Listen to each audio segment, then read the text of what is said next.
Саламатсыңар балдар. Бардык адамдар ар кандай. Алар сырты боюнча эле окшош эмес болбостон, ошондой эле өзүнүн көз караштары, жоруктары, пикирлери, эмоциялары, темпераменти, мүнөзү боюнча айырмаланышат.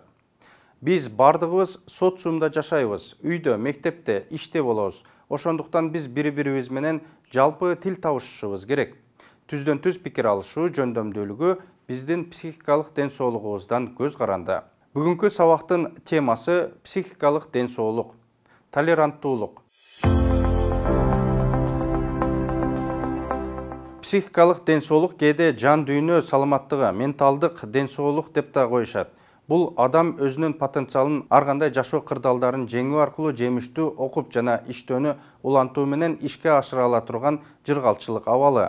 Психикалык ден соолук эмне менен мүнөздөлөт? Тегерегиндеги адамдар менен позитивдүү мамилелерди түзө билүү. Адам ар кандай болсо аны ошондой кабыл алуу. Башкалар менен байланышууга жөндөмдүүлүк, өз эмоцияларын башкарууга жөндөмдүүлүк. Рефлексияга жөндөмдүүлүк, өзүн өзү реалдуу баалоо, өзүн өзү кабыл алуу.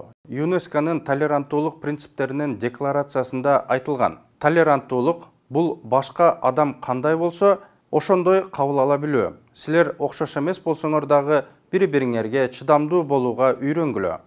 Башка адам кандай болсо, ошондой кабыл алгыла.